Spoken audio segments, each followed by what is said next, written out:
Welcome to the Transforming Trauma podcast. Transforming Trauma is presented by the NARM Training Institute. I'm your host, Emily Ruth, and I'm so glad you've joined us today. Hi, Transforming Trauma listeners. We're thrilled to share with you that the new NARM book is coming out on July 26th. The Practical Guide for Healing Developmental Trauma using the NeuroAffective Relational Model to address adverse childhood experiences and resolve complex trauma is written by our very own NARM creator, Dr. Laurence and NARM senior trainer, Brad Kammer. This book is designed to promote personal and collective change. The intention is to make NARM accessible for anyone working with or dealing with complex trauma. Using therapeutic examples and helpful exercises, Brad and Larry demonstrate how NARM can serve as a catalyst to promote healing and post-traumatic growth. Whether you are a mental health or other helping professional, or simply interested in personal growth, we hope you will find this book useful in your professional work and personal healing. The Practical Guide for Healing Developmental Trauma is available for pre-order now on Amazon and other online book retailers. Please visit narmtraining.com/books to stay up to date on the latest news, promotions, and giveaways. And now for our episode. Today you'll hear from Dr. Laurence and Brad Kammer, who together wrote The Practical Guide for Healing Developmental Trauma. This book is a companion piece to the book Healing Developmental Trauma, written several years ago.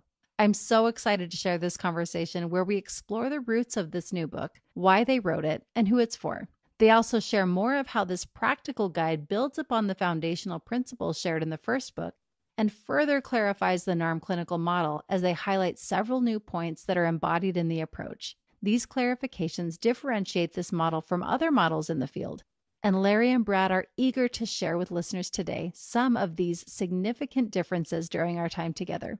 Please enjoy our conversation. Well, I'm so happy to be sitting here with NARM creator Dr. Laurence and NARM senior trainer Brad Kammer. Welcome both to the podcast. Thank you, and nice to be here. Yeah, it's great to be here. Thanks, Emily. So we're here to talk about the new book that's coming out. I'm really excited. I have a bunch of questions, if that's all right, if I can ask you all the things. So the name of the book is The Practical Guide for Healing Developmental Trauma using the NeuroAffective Relational Model to address adverse childhood experiences and resolve complex trauma. And there's a lot in there. So Larry, let's take it away. Where would you like to start?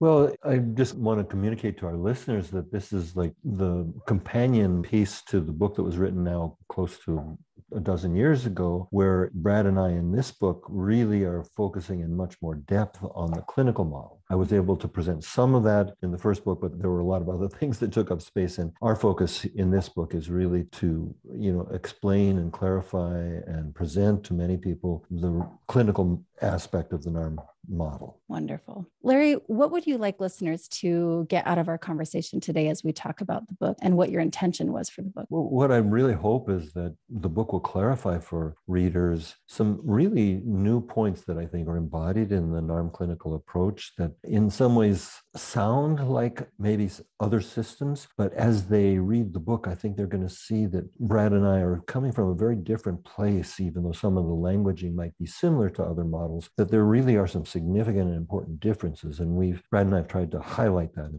in this book. And who would you say this book is written for? Well, I see it for clinicians, of course, for people in all of the various helping professions. And there's a big audience of those people who are not therapists themselves, but are interested in their own growth, interested in their own trauma recovery, if that's been part of what's going on for them. The first book, and I'm assuming the second book too, will draw a lot from the general public, generally people who are interested in therapy and personal growth and such. It's important for us that, making this work accessible, it was a number one goal for us in terms of this book. And NARM is a very complex model, and we wanted to do the best we could to be able to really deliver it in a format that clinicians who, for whatever reason, might not be taking our trainings or might not yet take our trainings can use some of the information that we present in our much longer therapist trainings and other trainings for helping professionals in a direct and accessible way. So it's really about, taking a very complex model and helping people apply it in a way that is it takes a lot of training to do. Mm-hmm. I don't want us to forget, too, that we've also got a large population of therapists who are already trained in NARM. And this book will also provide for them a kind of cohesive and coherent model, whereas they've learned it over a period of many years. This will put everything together to make it more easily accessible for them as well as the other groups that you mentioned. Yeah. And I wanted to add, we also wrote it in mind that there's a lot of people that are just looking for resources to help them with their own developmental and complex trauma. And there's just not a lot of accessible resources out there. They're coming, but we wanted to make something that was going to be directly relatable for people that are working as professionals and also people that are just looking for their own healing. And I know, Larry, you can talk more about this, but Larry's first book with Dr. Aline LaPierre, Healing Developmental Trauma, really captured a lot of people who were finding Larry and Aline talking about their experience, their personal experience. And so we also wrote this book in a similar way that it's, very theoretically heavy and focused on skills that you could apply from the theory, but also in a way that hopefully people that are just looking for their own personal growth or trauma healing can really use this book for that as well. And readers will find that we put some experiential exercises in the book as well, whether that's for the general public or for clinicians. This embodied understanding that we're trying to communicate in the book is very important. And so we did include exercises as well as some transcripts, again, to help people really see how the model is applied, sessions with clients, so that people can see how the model is applied in actual clinical settings. That's great. It sounds like there's opportunity there for the practical application. And I know that that's important for a lot of us. I'm curious, as you were talking about the first book, if someone's hearing this podcast and they haven't heard of your first book or they don't have your first book, they haven't read it, would you suggest getting the first book and then reading this one, or does it matter? I wouldn't say it's an absolute necessity for experienced clinicians if they have read the first book, although I still would recommend it for everyone if they haven't read it. Great. We wrote it in mind that a lot of people hadn't read the first book. And so it is a standalone book, but obviously it's going to be useful for the depth of NARM to understand the theory that was presented in the first book. This book is really much more specifically focusing on the clinical application, the therapeutic application, whereas the first book was really outlining the larger theory of it. And also, that book has now been out for 10 years and we've evolved NARM and we're really excited to share what's happened over the last 10 years since that book was first written. So that's really exciting to share that as well. Wonderful. Yeah, that's what I was wondering, is for a lot of folks that they're just kind of coming into this space and this might be the first that they've heard of your work, that the second book really is a standalone book. They could get this one first, and then if they'd like to go back and get the second one, they can do that too. Yeah. Wonderful. Well, I read a quote that Dr. Gabor Mate wrote about your book. Is it okay if I quote him and ask a question? Is that all right? Sure. Please. He said that the practical guide for healing developmental trauma, quote, offers a thorough and clear guide to a modality of therapy far deeper than the prevailing cognitive and behavioral treatments. It is highly promising because it goes beyond the surface manifestations to the root causes and dynamics of human distress. And I read that, and those are some words that build it up. I wondered if you could share more about this perspective a little bit. Well, it is, of course, a powerful endorsement. And what I appreciate about it is that it really goes to the heart of what it is that we're trying to do in this book and in NARM in general. That's our orientation, is that a regular part of our focus is not just on extinguishing symptoms, which is very much out there in the field as that's what's needed to be done, is that we're of course wanting to help people with their symptoms, but we're always looking at what it is that's actually driving the symptoms, because so often symptoms are just communications to the self that something is off. And they're not communications that we want to extinguish in NARM. They're communications that we want to help people learn how to listen to. And Gabor really captured, I think, our orientation in that brief paragraph there. Mm-hmm. Yeah. Well, I appreciate that. I love that image of the check engine light, that if we just turn off the check engine light, we're not addressing the root cause. And that's what I think of when I hear that this book really is offering, like he says, a clear guide to going deeper than just the cognitive and the behavioral treatments. So yeah, that's exciting. It's important, for both Larry and I in our careers and where we are at now with NARM, is part of what we want to contribute to the trauma-informed field is alternatives to the prevailing cognitive behavioral treatments that are so dominant out there, at least in the United States. And I think it's elsewhere as well. And I think one of the things that's so cool about Gabor, his quote, I know that he's also interested in that as well. And he really saw that in our work and in our book. And, there's such this movement for short-term models, like more cognitive behavioral models. And there's a lot of controversy around actually their efficacy and the research behind them. And, I'm sure that all these models have their place, but for Larry and I, it's very important that we're introducing a depth-oriented and somatic-oriented and relationally oriented. Those three are checking boxes that are very important when working human to human. And I think, I won't speak for you, Larry, but I know that we've had a lot of conversations on some of the more prevailing trauma-informed models have been lacking. And readers will hopefully find in our book something very unique that we're attempting to communicate. And like Larry said, there's a lot of models out there that are doing similar things, but I think that we have very important contributions to also offer the field. You both kind of touched on something that I was thinking, and that is, what is your overall vision for how the book might contribute to the field? I know, Brad, you were kind of moving in that direction in your last response, but I wondered if there was anything else you wanted to kind of drill down around that. Yeah, even the organization of the chapters of the book, we start with the first chapter talking about the trauma-informed movement, and it's a very new movement in a lot of ways. The research is on the adverse childhood experiences is less than 30 years old. Complex PTSD as a diagnosis doesn't even yet exist in the United States. It's a brand new diagnosis for the World Health Organization. So there's really exciting and important things that are happening in the trauma-informed field. And so we started with just a chapter giving a framework of what's going on, where we've been, where we are. And then we move into chapter 2, which is really where NARM is playing a role, or we hope it will play a role in terms of supporting this movement. And then we move on from there. Like Larry said, we're going through next 4 chapters. Chapter 3, 4, 5, and 6 are about the 4 pillars in NARM. And those are the clinical foundation of the work. And then we build on top of it. From there, we have what's called the NARM emotional completion model that we have. Chapter 7 is focused on. The R in NARM, the NARM relational model, is chapter 8. And then we have what's called the NARM personality spectrum, which really gets to the organization of the self. And Larry can talk a little bit more about this, but we differentiate between shock trauma and complex trauma. And one of the differences, at least according to the CPTSD diagnosis, is they focus on the organization of self.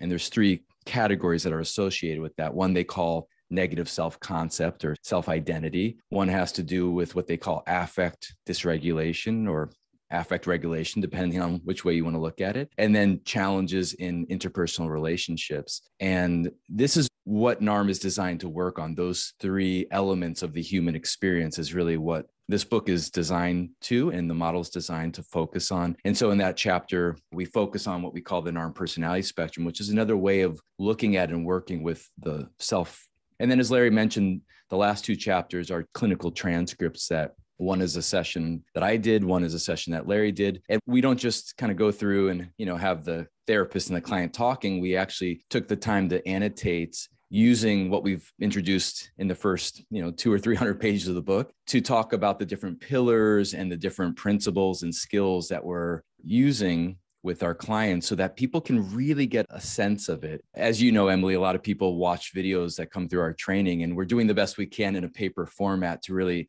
help people see how Larry and I are organizing these NARM principles as we're working with someone, and then how we're applying them directly. Just in terms of really helping our readers understand that distinction, as Brad touched on, and I just want to emphasize that. And again, those 3 elements that fortuitously were part of the World Health Organization's, CPTSD diagnosis were on the title of the original book, because that's really been my focus and now our focus, even before that very important diagnosis from the World Health Organization came out. So the readers will see that just like in the clinical model, we're focused on a client's inner world. That's, I think, partly what Brad was referring to when he was talking about depth. We're not just looking at the surface. And again, as I touched on, is that symptoms are really the superficial representation of a deeper distress that's going on. It's a way of, beginning to address that. We don't ignore symptoms, but we don't want to make it all about symptoms. I wonder, why do you think there are so few books on developmental and complex trauma? Well, it's in a certain sense, in terms of the history of psychotherapy, it's a relatively new understanding. And traditionally what was looked at were, again, in the DSM is still the case, the symptoms of CPTSD, anxiety, depression, and other kinds of things, but they don't look at the coherent driving force that triggers all these various symptoms. And very importantly, the World Health Organization saw the need for that and thought it was important enough to make it an official diagnosis, which they did just starting this year. And so one, to go back to your question, is I think it's relatively new. There's not a lot of out there. There are many systems that are trying to retrofit their model to fit complex trauma, and I find more or less successfully, depending on who's trying to do it. But from the very beginning, we've been focused on working with CPTSD and the various elements that are associated with that. Yeah, I mean, I think it's by definition, the complexity of complex trauma is that when you're breathing the air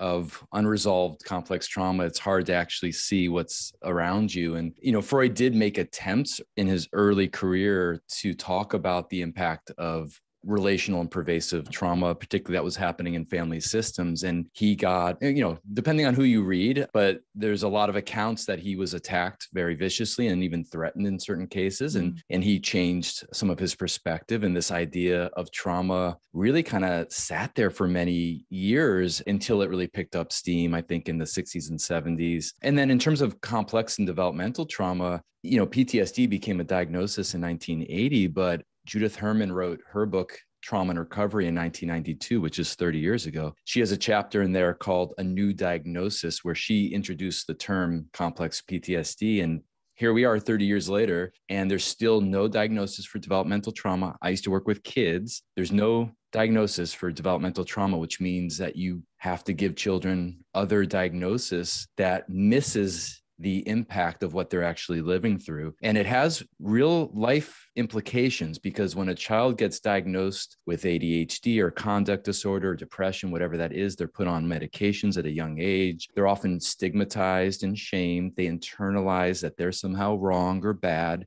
instead of the environment failing them. And so there's a whole societal challenge that, again, I feel hopeful that the trauma-informed movement is part of helping us wake up to that. There's been a lot of good movement in the last 10, 15 years. Oprah Winfrey is a big advocate for it. There's a lot of celebrities that are coming out now in support of understanding complex trauma. But like Larry said, in terms of models that are really specifically designed for working with attachment, relational, developmental trauma, I think, again, NARM has something unique because it's specifically designed exactly for the impact that children have had and how they've had to adapt to the ongoing trauma. The other real life aspect of that too is that when there is an inadequate diagnosis, then there isn't money for research. And that's a big, big obstacle in the way of the movement of moving forward with this. And I think it's, speaking to your question earlier, Emily, why there has been, so relatively little written in this field is there just hasn't been financial support to do the research that's needed. Yeah. And by the time this episode airs, Larry will have presented at the 33rd annual conference that's organized by Bessel van der Kolk on trauma. And, that's a really important conference that's been, Judith Herman is actually one of the presenters with Larry. It's growing in terms of its impact, not just in mental health, but on society. I've been shocked. I think I told you this, Larry, that Bessel van der Kolk's book about The Body Keeps the Score, I believe it came out in 2014. It is still in the top 20 or 25 on Amazon best-selling list, which is incredible for a mental health book.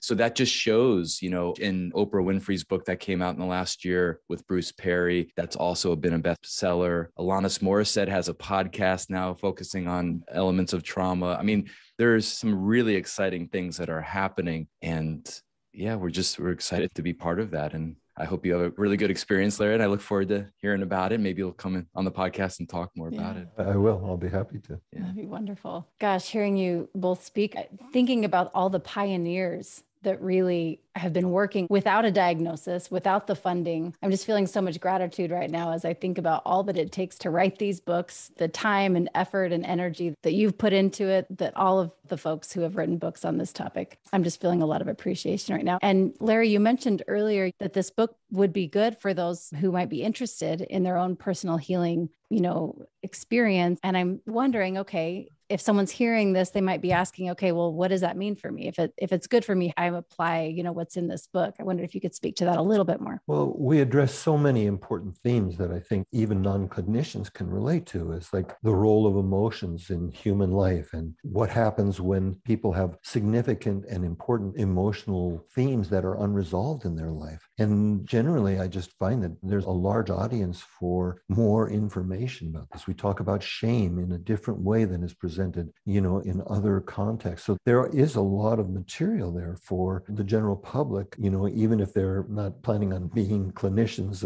but just interested in the whole general field. And I think Brad and I tried to write it in a way that makes it accessible to this group as well as, coherent and meaningful for clinicians as well. I know you mentioned there's some exercises in the book, and I wondered if you could share a little bit about what those exercises are. Can you give us kind of a taste? It's really important for the way that we teach NARM. It is a body-mind model, and there is a really important theory. It's an important theoretical framework, and it's very important for us and for the model itself, for people that are learning NARM to have a direct experience with it. You can sit there and listen to it and think it sounds really interesting. It's a whole nother thing to have a direct experience of it. So the editor told me the other day, we have, I think, 37 exercises in the book. I didn't realize we had so many actually, but yeah, they're all designed for people that are working with complex trauma. You can apply these or adapt these to working with your clients directly or for your own learning and growth. Emily, again, in our trainings, how those exercises are. They're often very simple, but very powerful. And Brad and I have this orientation with these exercises. We tend to have one exercise that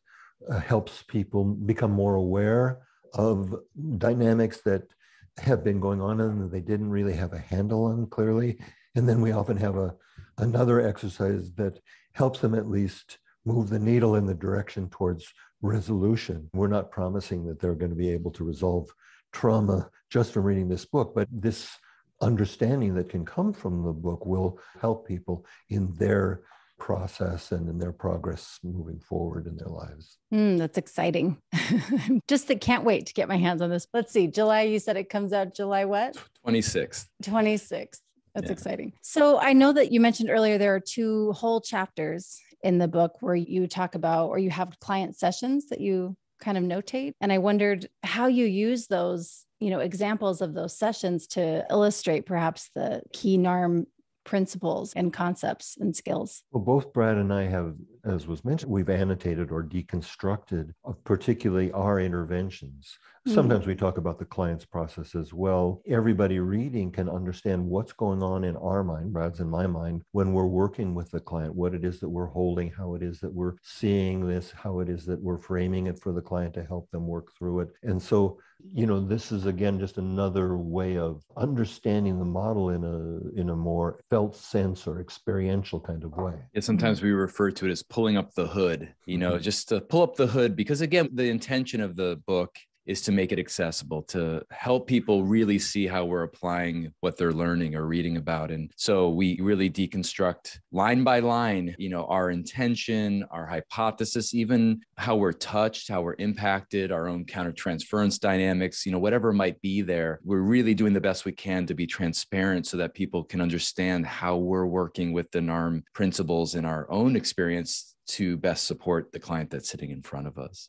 I really appreciate that. And I want to highlight that piece that you said, what's going on for you internally, because I know most of us going through a grad school program, that's not something that's talked much about. In fact, if anything, if it's talked about, it's like, you need to get rid of that. You need to deal with that. And so I appreciate the way that you're holding that. I wondered if you could speak to that just a little bit for our audience, for those who might not be as familiar with the model. I do know that that's communicated to people going through graduate programs, like they're doing something wrong if they're having some kind of countertransference reaction. We clarify that that's not the case. As a matter of fact, it's an inevitable part of the therapeutic process, just like transference is that, and for therapists to understand their own limitations as well as their own strengths is really important. It doesn't mean you can't work with people, but when we realize that, let's say maybe in certain areas we've got unresolved issues of our own, for example, that then we might need to get peer supervision or some other kind of supervision if we run into difficulties with a client. But at least this will help you become aware of, in a non-judgmental, non-pathologizing way, as we tend to do, what are some of the issues that you as the therapist or the helping professional may be running into when you're dealing with this level of experience in other human beings, because it can be a very challenging, complex trauma when we're talking about from the earliest days of our lives, can be really tricky and painful and challenging, and then of course very gratifying as we help people resolve it. But it's easy for therapists to get stuck in the process. So we're giving both, cognitive and awareness understanding, but also in their emotional reactions that get in the way. And we try to help people identify those in a way, just as you said, Emily, that's very different from what I've seen, at least most people tend to get in graduate school. Yeah. Just giving like a little teaser for readers about this, we break down countertransference. So countertransference is the reaction that a helping professional therapist is having while they're sitting with the client. And like Larry said, we value this information. This is really important information that we're having as therapists, as helping professionals working with another human being. And so we differentiate into what we call big C and little c countertransference. And one of the keys that we're doing the best we possibly can is to differentiate what's being driven from what we call big C countertransference. This might be material on our own that is, we all have unresolved, material to some level. And when we're working with suffering and pain in these reactions that our clients have, that can get stirred up inside of us, or just our feelings towards the client themselves. There could be challenging clients that trigger us in specific ways. If you had parents that were very narcissistic and you have a client that's extremely narcissistic, that could be very difficult. So that's what we kind of group into more of this big C countertransference that we outline in the book. And then we talk about the little c countertransference, which has more to do with the resonance in the field, or what people might call intuition, which is NARM, again, is a somatic oriented model. And there's a lot of elements from the field of interpersonal neurobiology that Larry and I draw from. And it's this understanding that we are wired to be in connection with other people. And we're picking up all sorts of information that we're having a direct experience of. We might not always be conscious of what it is, but we're going to help our readers and people that learn from us about how to drop more into that, because there's really valuable information. And there's a quote, Emily, you've seen this quote, but I like to use it in the trainings. And it says something about learning to differentiate between the difference of intuition guiding us and our trauma misleading us. Mm-hmm. And that's really what chapter 8 is all about. It's really about helping people deconstruct this relational, this intersubjective process. That's great. Another element too that I think we're really trying to help both clinicians, helping professionals, and the general public understand the limitations of a certain kind of goal-oriented or symptom. I talked about symptom reduction-oriented models, and we go into great depth about the difference between that. And it's like the challenge by focusing on trying to get the client from A to B, whereas in NARM, we know that our natural state is to be at a more connected place. And in general,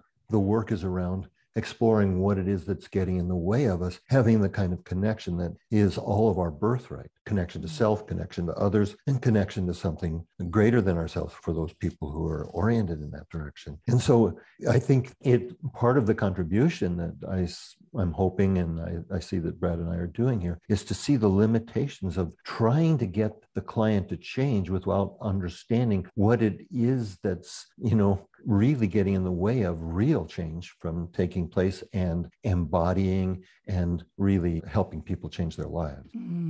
This piece of the countertransference and transference, I'm just kind of realizing, gosh, if I hold, countertransference with, what a lot of us are told in grad school, that I need to just deal with it, and I have sort of this aversion to my experience with that how could I not also feel that way about what the client is experiencing with me, That's a great example. And that I'm putting that in the field. If I hold it like that's what my client will experience as well. And so anyway, I don't know if there's much clarity around that, but that feels really important. And I'm excited to read more of what you have to say about that in the book. Great. Yeah. It's great. Awesome. Well, Larry, I'm wondering, could we start with you? Could you share with us, what is your favorite chapter in the book?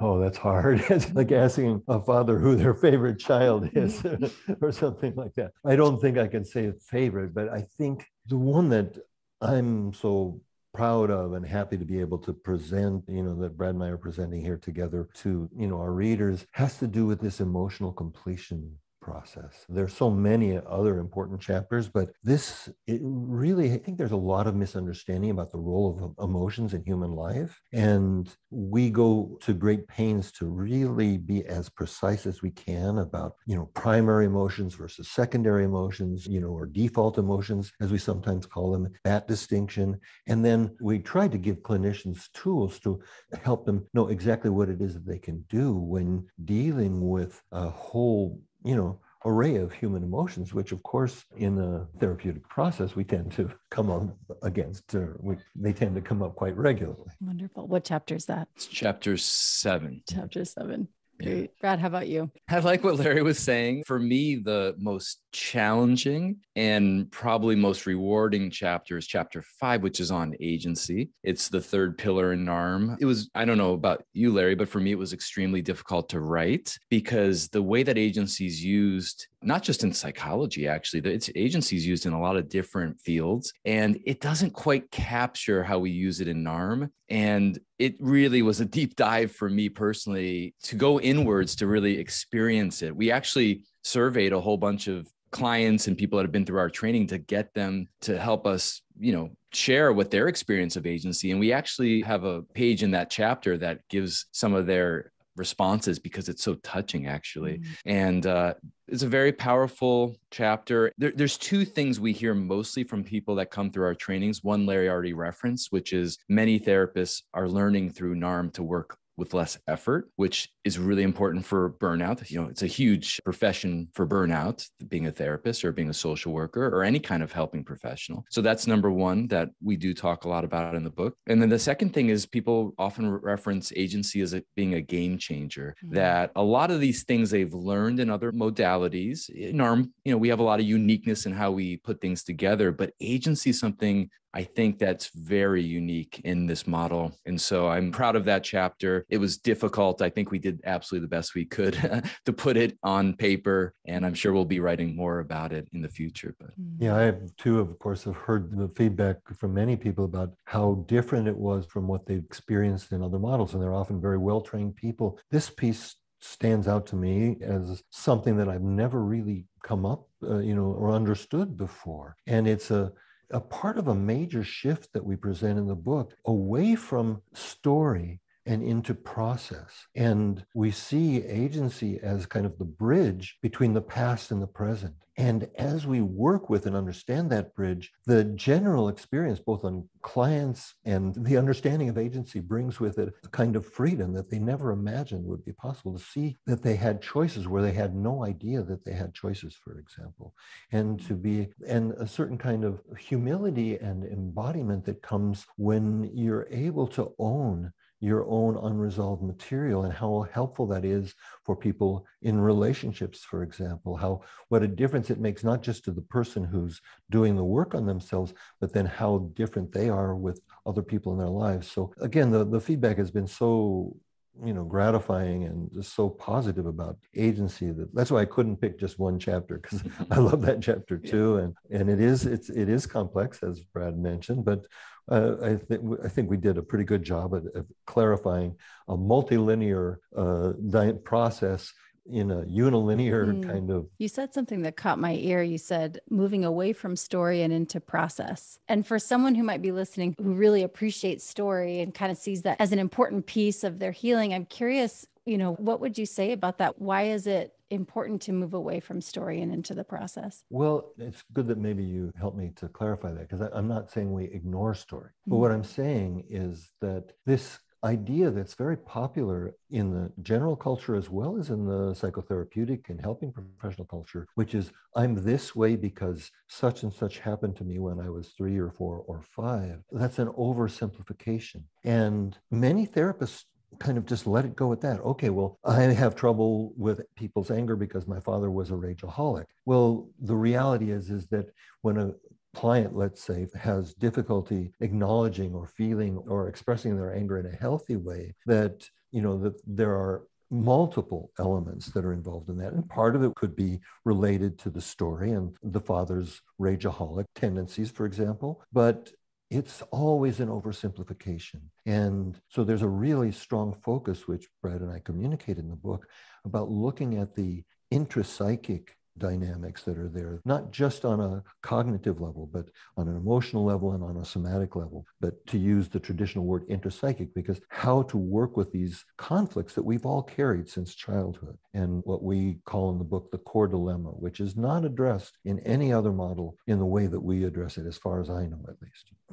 I wanted to add one more piece to the story. We talk in NARM often that many, many things can be used for connection, to support connection, or to support disconnection, to reinforce disconnection. And story is a good example of that. You know, in cultures and communities and family systems, there are stories that are actually very important for the fabric of the community or the family to stay together. It supports, it becomes a deep resource for people. It gives meaning, it gives orientation to the world and to life. And then we all have stories that are actually really in our way because it's defining who we are in a way that's not necessarily really who we are. And we identify with those family or cultural stories in a way that actually limits our authenticity and our possibility for greater connection to self and to others. And so we do a lot of differentiating strategies that people use for disconnection, which were survival strategies for children. And then they come into adulthood, and that's just part of their personality. That's just what they do. And they don't realize how those strategies are now serving disconnection and creating symptoms and suffering. And then we're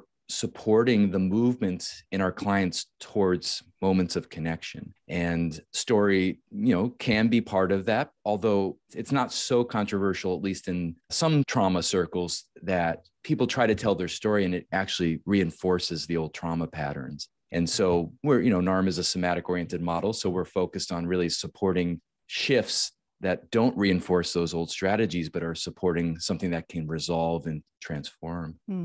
I really appreciate you both speaking to that, because I imagine that for a lot of folks, that's a really important piece, especially if they grew up feeling very connected to story and maybe their cultural tradition is very much rooted in story. And like you said, Brad, that can be such a resource. And then this piece of differentiating, what stories am I kind of replaying that I'm disconnecting from myself because of that process? So I appreciate you both differentiating that and sharing more about that. I wondered too, if there were any key ideas that you think would be helpful to share with the audience in terms of the book. Well, related to that last little piece of conversation, I think one important element that we're hoping that clinicians can take away, or everybody can take away from the book, is the importance of working in the here and now, because it's only in the here and now that this connection-disconnection dynamic that Brad mentioned can really be seen and plays itself out. If you're in basically just cognitively working material, it's not so obvious. But when we're dealing with whatever difficulties the person is wanting to address in a here and now kind of way, which the readers will have to check to see how we do that in the book, because it could be confusing, but working in the present moment, then that's part of that process-oriented dynamic, because the process is revealing itself literally moment by moment in the client's relationship to self and the client's relationship to us, and in what they tell us about their relationship with other people. Brad, do you have anything to add to that? Yeah, I think one key idea, we've talked a little bit about this, but I think it's nice to name it a little bit more directly, is, all of these strategies and patterns that we develop to manage our early life, we're really in NARM supporting people to have a different relationship to those strategies that isn't through shame and self-rejection and self-hatred. And that's generally, talk about the air we breathe. I mean, when I became an intern, I remember that was the thing that was most surprising to me, is how vicious people were towards themselves. I mean, just vicious. And sometimes it's conscious and sometimes it's not conscious. And I think, part of, again, the vision of our institute and what we're doing with these books is helping people have a different framework so they understand the adaptive value that these strategies played at a certain point in their life when they had no other resources or options, and that they can start to relate to those strategies as they get older in their life in a new way. And, whether we want to call that self-acceptance or self-compassion, whatever that might be, that to me is part of this humanity that we're really trying to support in NARM, moving away from pathology into really humanizing everyone that we work with, including ourselves as helping professionals. I just want to, that's such a point that you just made, Brad. I just want to acknowledge that. And so, that really has been my mission for the last 30 years, which is to bring the human element back into the psychotherapy field, because it can be so mechanistic, it can be so pathologizing, it can be regressive. And what we're presenting in this book is really an antidote to some of those more, pathologizing, regressive kinds of approaches. Mm. Kind of as we move toward wrapping up, I wondered if there were any ideas that were presented in the book that really impacted your professional development, your personal life. Can you speak to either of those areas? Well, I can start just based on what I was just sharing a moment ago. Is I know for me, when I first met Larry and started learning from Larry and getting support, this idea of, what we talk about, the connection survival style, was very strong for me, both within my family system and my culture and intergenerationally for me. And the struggles around, I think that's why I was attracted to somatic therapies and depth-oriented, spiritually oriented therapies. I was looking for some way to feel connected in my life. And I found a lot of things that felt either coercive or harsh or difficult to metabolize and stay present to. That's one side of the spectrum. The other side of the spectrum is just things that just felt very misaligned and incongruent for me. And, when I started learning what was predated NARM, Larry didn't have that term yet for the model that he was developing at that time when I first met him. I just felt this humanity piece for me was so important. All the shame that I was relating to myself through really helped me to have a whole new experience myself. And as I started to have a different experience myself, I started to see other people differently and see the world differently and have a whole different experience of my life. So I'm just really grateful. I'm at this place now where I really want to be less afraid for myself to use language that feels authentic to me. And one of the pieces that really bothers me about Western psychology is how belittling we have talked about certain terms or certain understandings. For example, just this weekend, I was following this whole Twitter thread, and they kept on calling these things woo-woo. Like that was the language these psychologists were using to talk about things like traditional Chinese medicine. They mentioned the polyvagal theory and other embodiment approaches. And I believe my experience, my direct experience when I'm doing NARM in many different situations, is that we're touching into something sacred. And these words of the soul, they don't fit that well in modern psychotherapy and psychology. But to me, I think this is something that, I know Larry's also been interested in this, but just bringing this back as part of the humanity. This is spirituality and deep connection to living system, the earth, and to spirits or to other people has always been around humanity. And we've pathologized that.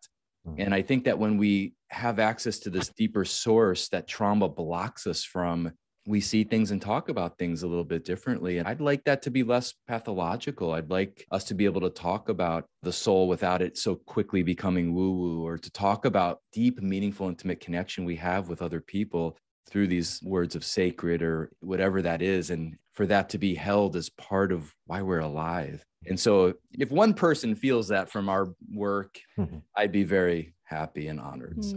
Another four-letter word that we use in the book that tends to be completely absent from the psychotherapy vocabulary is the word love and the word heart. Well, that's five. There's more than four letters there, but the word love in particular, and heartfulness. Mindfulness is also part of the NARM work, and our teachers focus on heartfulness as well. Because that, coming back to our hearts is in a certain way coming back home. And it was really important to both Brad and myself that we communicate that level of experience in our work with clients, in our teaching of clinicians, and in this book itself, that we don't want to ignore such an important element in the human experience. I like the way you said that. We don't want to ignore what is such an important element of the human experience. I want to celebrate it. Yeah. I love that. Thank you both for your time and for sharing with us a little bit about your process in writing this book and how it's affected you both personally and professionally. And I wondered if there was anything that feels important that wasn't said that you want to add before we close. Well, I think I'd like to add is that talking about hearts, I think I'm safe in saying that for both Brad and me, that this project does come from our hearts, along with all of the teaching that we do and everything else. It is a process that very much involves our hearts. Yeah. We're just really happy to share it and looking forward to connecting with people around it. And I think this is a nice place to end, actually. We've just been really touched about how much support and excitement and gratitude we've been receiving from the people in our trainings. I mean, since we first announced this book, it's been really touching, very deeply touching to see how much NARM has impacted people that are part of our community. And I know a lot of the listeners out there are regular listeners to the podcast, and you're part of our community as well, of course. So we're just the next step of us sharing this, and we're just really appreciative of each one of you. Well, thank you again. We look forward to July 26th when the book comes out, and they can start pre-ordering, I know, on Amazon and other online booksellers, and we're excited. Thank you so much, both of you. Yeah, thank you, Emily. Very nice talking with you. Yeah, thank you, Emily. Thanks so much for joining us for today's episode. To find more about our guest and their work, check the show notes or visit us at narmtraining.com/transformingtrauma. The practical guide for healing developmental trauma is available for pre-order now on Amazon and other online book retailers. Please visit narmtraining.com/books to stay up to date on the latest news, promotions, and giveaways. Thanks to Andrea Klunder and the Creative Imposter Studios for producing and editing, to Tori Essex for our album art, and to Brad Kammer for the creation of this podcast. We look forward to building community, connection with you, and changing the world by transforming trauma.